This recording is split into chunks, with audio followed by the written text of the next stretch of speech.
Hello and welcome back to Princess Evangile. I had a mental blank for a second there. So, decisions. Right.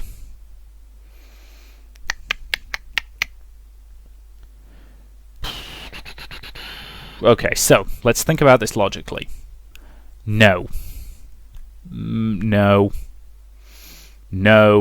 Maybe. Yeah, it's.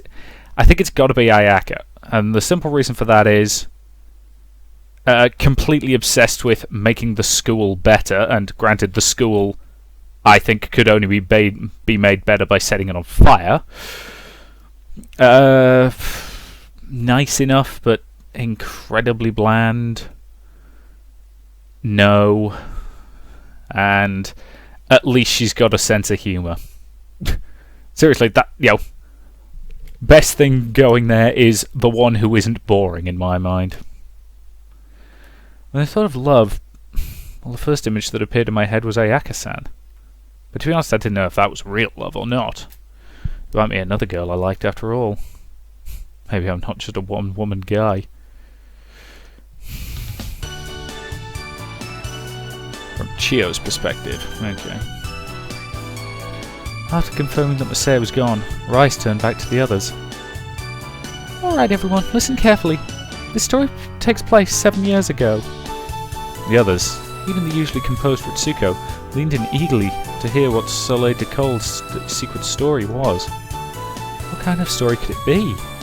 I'd gotten closer with Rice this year, but I still didn't really know anything about her past. It was over summer vacation. I was living in the dorms for primary course, but I usually went home for summer vacation. My home is in Tokyo, but certain circumstances prevented me from going home that year. Although this is not true in the final course, in primary course we are strongly advised to spend time with our family. So that summer I went to stay with my grandmother. Your grandmother? You mean the chairwoman? Yes. My grandmother's house is between here and the station, in the foothills. So, I was on my way to my grandmother's house, and became lost. A sad smile appeared on Rise's lips. I so rarely left the school that I'd completely forgotten the way. And I kept walking in circles. It was a hot day, and I found myself cursing at that cloudless sky. And thinking that I could settle the matter with one called the school, of course. But I didn't, and the idea frustrated me. Frustrated you? My teacher told me in advance that would walk me to... Yeah, there's a word missing there. My teacher told me in advance that she would walk me to my house, that she was worried about me. But I told her that I knew the way, and I didn't need her help. So I didn't want to wave the white flag, admit that I didn't know after all. I understand. I also hate to lose.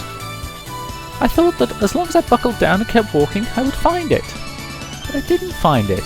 I was already covered in sweat and I just didn't know what to do. And then I met him. Him. Everyone spoke of it once, and not even Chio expected this story to involve a boy. Why not? It was obvious that was what it was gonna... Never mind. I confessed to it before. That boy was my first love. Oh my. Everyone was surprised, and leaned in even more than before. First love, huh? I had experience with that too, but it had ended without being realised. Well, probably. He asked me, "Are you in trouble?" I hadn't noticed it before, but I realised that I must have passed him several times before. If it was just the first time, I might have passed by without saying anything, but I had never spoken to the boy after all. But by that time, he addressed me. I was so exhausted. And he didn't seem like a bad person. So I said, yes, I am in trouble. And I never knew, but apparently the Rusian household was quite well known in that area. That's right, even I've heard of it. They said one of the Venice's bigwigs lived there. There were also Miyuki-san and Kitamakado-san. I see. Apparently I had a recollection of a large house when he went to Matamuro for a picnic. So he showed me the way. It was a strange feeling, being guided to my grandmother's house by a total stranger. You weren't wearing red by any chance, were you? Red Riding Hood there, just, you know. Supposedly that's meant to be about female sexual awakening. Personally, I've always thought that interpretation was bollocks, but okay. I was in completely the wrong place. It was quite a walk getting there. But the boy just led me there without complaint. He truly was a kind person. And that's why you fell in love with him. Of course it wasn't only that. There's more to the story. Rise reached for her cup. Phew, all of this talking does make me thirsty. Excuse me, but what was the boy's name? I was interested in hearing that too. Rise had always referred to him with a pronoun. I do not know. Why? Rise looked regretful. It was a mistake. I should have asked him, but at the time it didn't seem important. But wasn't it inconvenient, not knowing each other's names? Well, we used titles. I gave him his own title. I called him Chien. Dog? It was only natural for Rico to be sceptical. It was somewhat strange to give a person the nickname Dog. Oh, it wasn't anything like that. I called him Chien because of the hat he was wearing. I didn't know anything about baseball, but he was wearing a hat for a team called the Keehan Bulldogs. It even had a badge. Wow, Keehan Bulldogs. That takes me back. Chia-san, do you enjoy baseball? No, not at all. But Masaya was a pretty big fan of the team when he was little. Oh! Yeah, I was wondering if that was going to turn out to be the twist, if it was going to be revealed that Masaya was that boy. I'll be honest, I'm kind of hoping they don't go with that, because that's too bloody stupid. You know, there's serendipity, and then there's, you know, pulling plot points right out of your arse. Still. Bulldogs. I see. So that's why you call him Chien. Yes. Oh, but he was so funny. Rise reclined back in a chair, let out a giggle. I had never seen a baseball cap before, and when I asked him to show me, he refused to take it off. When I asked him why, he said that the barber accidentally shaved him bald. What? Accidentally shaved him bald? They are! They are going with that being Messiah. Bloody hell. What is it? Nothing. My heart had jumped into my chest. A boy who accidentally got his head shaved during summer vacation. I knew of a boy like that. No, he couldn't be. He couldn't be the boy that Rice Sen's talking about. I peered at Rice's face with wide eyes. It was as if the familiar face of my friend had become that of a stranger. And then, after I arrived safely home, I felt so reluctant to leave him. I don't understand why, even now, but I invited Chien to the summer festival. Summer festival? Chien acted so abashed. He must have felt self-conscious. But at least he agreed. We went to the shrine to celebrate the summer festival together. I remember that summer night, and the heat that seemed to cling to my skin, the great clamour around me. The savoury smells, and the happy faces of people celebrating around me. That was what I had been waiting for. The yearly festival at Mitsurugi's shrine on Mount Amuro. It was my first time wearing a yukata. I'd kept it a secret, hoping to surprise him when we saw each other. But then, the night before... Sorry, it looks like I can't go. What? Why not? Sorry. When I asked why, he just said sorry. Refused to give me any details. Refused to give me any details, not mine. I didn't know the circumstances, but Masaya had made it clear that he couldn't go, so I slammed down the phone receiver. And then on the day of the festival, with no word from Masaya in the end, I went to the shrine alone. Of course I didn't want to, but my mother would have been suspicious if I'd stayed at home. After all, I begged her to buy me a yukata for just that day. And she just asked me, if she asked me what happened or weren't you going with Masaya-kun, there was no way I could answer. And then I would probably get angry and start crying. So when the time rolled around, I left the house to make good on my promise, and my legs shook the whole way to the bus station and the whole time on the bus. The strange feeling didn't abate the entire way to the shrine, In fact, on the contrary, it became me even stronger. I bought a yukata and everything. I've been planning to show it off to him. And then he cancelled at the last minute. What a jerk. I'd never play with him again. I mumbled those things to myself as I wandered around the crowded shrine grounds. I licked the candied apple I bought with my allowance, but it tasted like ash. I won a gift at a target shooting range, but it didn't make me happy. Everyone around me seemed to be enjoying the festival, and that thought suddenly caused my eyes to fill with tears. Idiot, why are you crying? I should have just invited my friend Yoshimin. Going to the festival alone had been a mistake. Well, maybe I should go home. I'm going home. And I turned around and left. If I'd made that decision a few minutes later, I would probably have been caught up in that incident too. You're probably aware of it all. The worst event in the history. Now, apparently the T might be silent. In the city of Surugi... Oh, screw it. The Mitsurugi Shrine. Attempted murder arson. Ah, then Rai-san, you went to the festival with this Chin person. Yes, and that's when the incident occurred. The others were at a loss for words. Wait a minute. I drifted away from the conversation, caught up in my own looping thoughts. The others were listening so intently on Rai's story that they didn't notice me drifting at all.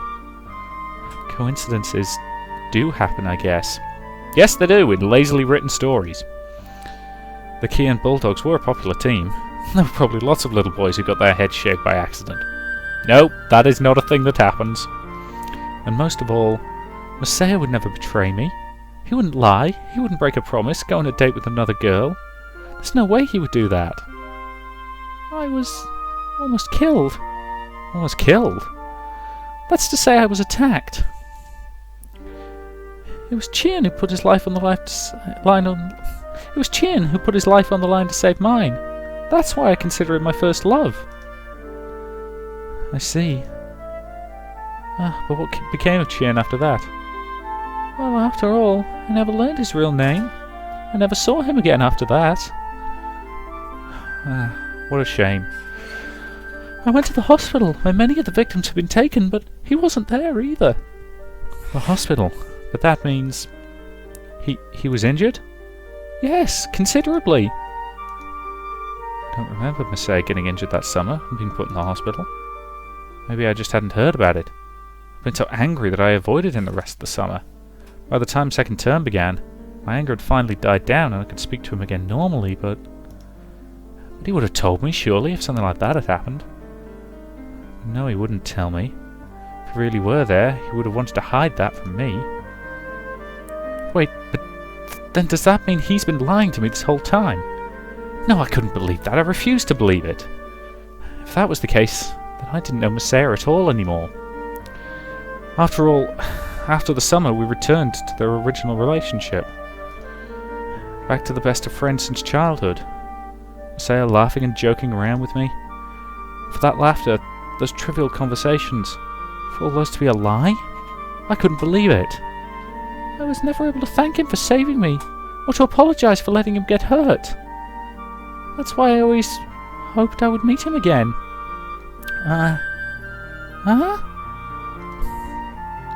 What is it? What is it, Chie-san? I shook my head rapidly. That's right, that was the problem. If Chien really was Masaya, then why hadn't they noticed their reunion yet? I couldn't understand it on Bryce's end. If he was wearing a hat the entire time, he might seem like a different person. Why didn't Masaya recognise Rise? Listen, I know this might seem a strange question, but... Rise-san, were you wearing a hat at the same time too, or maybe glasses or something? No, nothing like that. In that case then... Well, why do you ask? No, nothing. No. Sorry. Had she dyed her hair bright pink at the time? Or is this going to be the standard anime rule that ridiculous hair colours are just a thing that people naturally have? It was in that moment that the idea was planted in my mind that men should not be discounted. That was my reason, Chie-san. What? The reason why I push for the radical idea of integration. Ah. I quickly nodded, perhaps more rapidly than necessary.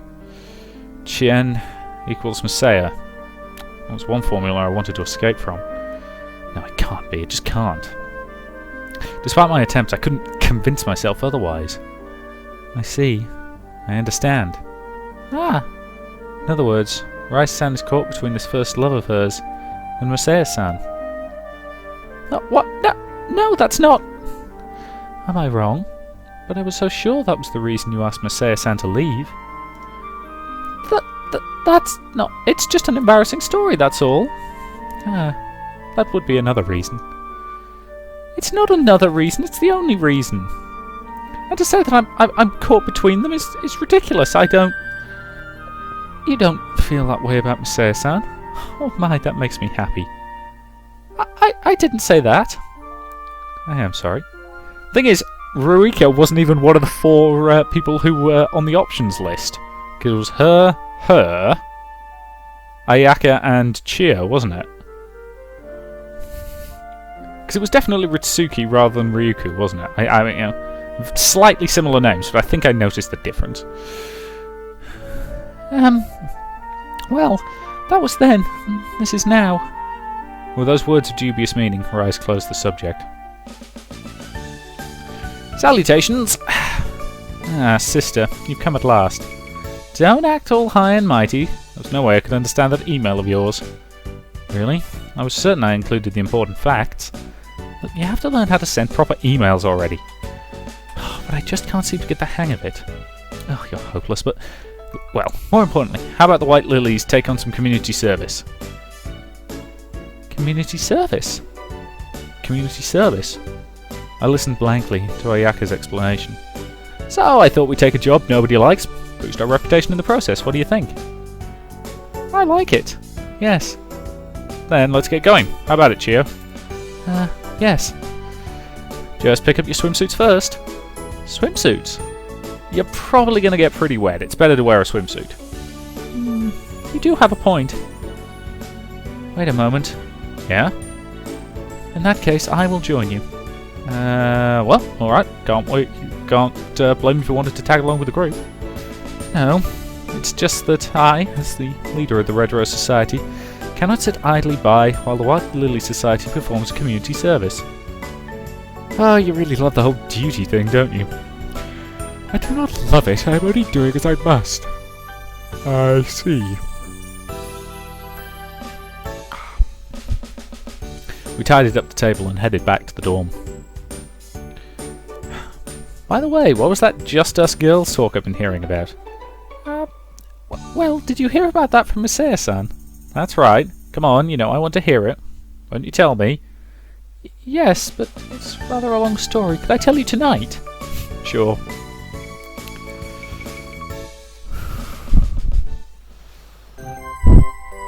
Let's face it, it's blatantly obvious. In fact, I'm going to go so far as to say painfully obvious that that was, you know, clearly Messiah. Which, oh boy, that's a cheesy plot contrivance and a half. Oh, here they come. I heard voices coming from the entrance and paused in my scrubbing. Hey! Ah! Konomi-chan let out a sudden scream and I wondered what was wrong. What is the meaning of this, Ayaka-sama? Huh? You failed to mention that Messiah-sama would be here. It's because you didn't ask. You kept it from us intentionally, didn't you? You got me. What are we going to do, Wana-sama? Konomi-chan stood between Ritsuko-chan and me, her hands spread out protectively. Konomi-chan? What is it? Don't look at me in that lecherous way. I'm pretty sure I wasn't. I thought you'd accepted that I'm not a Tyrannosaur serpent. Her reaction did seem strangely regressive after all. That is true, but it's a different matter entirely when Wana-sama is around. Gotcha. Even though we cleared up the misunderstanding, Konomi-chan just couldn't think clearly where Ritsuko-chan was concerned. Konomi, enough, please. Ritsuko-chan brushed her away gently. It's strange for you to make such a fuss over swimsuits. You're calling too much attention to it. But... Oh my, are you saying that you weren't thinking about it at all otherwise, Ritsuko? Even with Masaya-kun here? Well, I do admit to feeling some embarrassment. They're goddamn swimsuits, right? They are a piece of attire designed to make it easier to swim. They have to have a certain level of form, of being fitted to the form in order to be effective. But let's face it, they're fairly conservative as swimsuits go. I knew it. This is when I think of having only one thin layer of cloth protecting me. That's a strange way of putting it. Do you want to leave? We have enough people without you. You can go if you want. No, work is work after all. Ritsuko-chan exercised her usual attitude as she walked towards the deck bushes. And Konomi-chan remained stubborn though. But Wanasama? Really, what is it now? Masaya-sama feels sexual arousal at the sight of girls in swimsuits. Huh? Wait a minute, Konomi-chan. I quickly cut in between them. What's the matter? You told me that clearly. You weren't lying to me, were you? I wasn't lying, but there is such a thing as context, you know. Oh, I did not like how they were looking at me. When was this? Surely he's talking about the bath they shared some time ago. Ah. We all know that Wanasama is a beauty of the highest caliber, and extrapolating from your logic at that time, that means... Konomi-chan's gaze lowered as she spoke. Oh god, what was she looking at? Nope. Told you. Not feeling any sexual arousal right now. Then you were lying? No, it's not that. Oh? So you're into that sort of thing, Masaya-kun? What? You like girls who have bodies like boys. Too bad I'm stuck with these things. Ayaka-san pushed her bosom forward. They're about to fall out. No, they're not. Not even slightly based on the design of that swimsuit. What was that strange noise? Ruku-san was way too damn sharp. Is that really true? Is what really true? Well, that you have tastes in that realm. Okay, saying that about my taste is rude too, Konomi. That's true. Sorry, Konomi. She didn't seem to know what it meant. No, anyway, it's not that. It's just... well, we were in the bath. Huh? What does the location have to do with it? None of them really seem to get it. Look, there's just a sense to it. It was out of place in the way that it was stimulated. Look, it's hard to explain, but... oh. Look, for instance, the tea we were drinking before. The cups are always Royal Booster, right? That's right. And? What if you were drinking the tea out of a rice bowl rather than a cup? Huh? Wouldn't it feel different, even though it's the same tea? Yes, I believe I can imagine it. So, Konomi-chan, here at the pool, natural to see people in swimsuits, not especially arousing. Really? The more she prodded, the harder it began to answer. I wanted to keep saying I didn't feel anything. It's not really true, though. I was surrounded by beautiful girls, all with their own unique charms. First, there was Ritsuko-chan. She was slender compared to her big sister, but not as sleek as Konomi-chan. And, in case you're wondering, I didn't mean sleek as in her hair. Do we have to objectify them like this? This is making me uncomfortable. She had it where it mattered, and her beautiful skin glistened beneath the summer sun. On the other hand, her sister was an absolute temptress. Her substantial chest led down to a tight waist and curvy hips, which continued down into ample thighs. Oh, I can understand why she wanted to show it off. But as full-bodied girls went, Ryuko-san gave her a run for her money. She was the most refined girl in all of Venice's. Beneath her clothes lay an amazing secret. And in terms of balance, Rice-chan and Chiyo-san were, well, first-rate. Neither of them could be called busty, but bigger didn't necessarily mean better. You're saying that given the way they're drawn? I'm sorry, let's face it, based on purely how they're drawn, they are well above average in the breast department. In terms of having an all-round great figure, Rise was impeccable. and she had a fair-skinned, girlish charm about her. And then there was Chio, who changed completely from how I remembered her. Trace my memories back to just before the night I ran off. She didn't have those womanly curves back then, did she? She was exactly like Rise-san in terms of figure. Her long arms and legs. Oh, she looked like a model. And she had a slight tan, probably from the track club. Gave her just an aura of health. Amazing. I just keep hearing this gulping sound. I knew it! Now, Konami, calm down. It's just who boys are, remember? Personally, I would get mad if he wasn't showing any reaction. Why? Well, it would be like saying he doesn't find me appealing at all. But I wonder who you'd find the most appealing. Huh?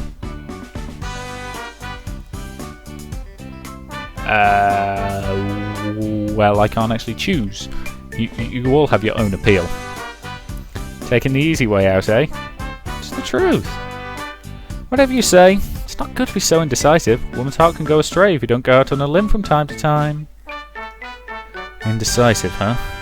Maybe that's really what I was. It wasn't the first time I'd felt ashamed of my own lack of fidelity. I can't just play around forever. If I really do have feelings for someone. No, don't take it so seriously. Just figure it out soon, okay? Right. Figure out what? The natural feelings between a man and a woman. Oh, you of all people should know what I mean. After all, Rice just told you her secret story. That must have been about... Ayaka-sama? That was for later. Oh, that's right. Sorry. Ah, well, we can't stand here talking all day. Why don't we get to work? Yes. Oh, but it looks very clean already. Yeah, well, I made a little progress before you came. By yourself? By yourself, Masaya-sama? Yeah. You're as hard-working as ever. You could have waited for us. It's not like I had anything else to do. Oh, I really am sorry. We girls do take our time changing. Oh, it's because of that strange thing you said. Huh? What strange thing did I say? For heaven's sake, stop playing innocent. What happened? You know, about busts and, Ritsuku-chan clamped a hand over her mouth and turned a surprising shade of red. Busts? What were you looking at, Masaya-sama? It's only natural for a person's eyes to go there while you're changing, right? How is that natural? Ignoring her sister's lamentation, Ayaka-san hefted up her boobs. When they get this big, you start to get back problems. I can almost make out her cleavage. Masaya, stop being a... Yeah. Why are you standing on tiptoe? Oh, Ruka-san was too sharp for her own good. Or was I just being too obvious? You were being too obvious. Look, I have no objection to the idea of checking someone out. You know, giving them a look up and down. The trick is to do it subtly in a way that isn't, you know, blatantly obvious what you're doing. There's a difference between looking and staring. You know, you can look at someone without it being weird. Once you start staring at someone, that's when it starts to get dodgy in my mind. Though I appreciate that's something that different people have at different levels of, you know, acceptance of. You know, there are some people who quite like being ogled. It makes them feel attractive, which, you know, again, I can understand why it makes them feel that. While others find it extremely uncomfortable, and again, totally get why that is. So, difficult from person to person, but at the same time, when you're in a large group like this, subtlety is the key. I'm the same way. Braziers always feel so constraining. I never knew they could get so heavy as to give you back problems. You've clearly never seen, what's the character from Final Fantasy X? Lulu?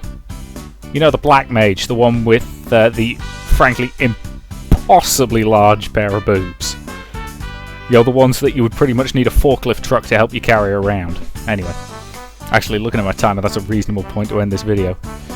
So anyway, we got off topic a little towards the end there, but regardless, thank you very much for watching, and I will see you in the next part.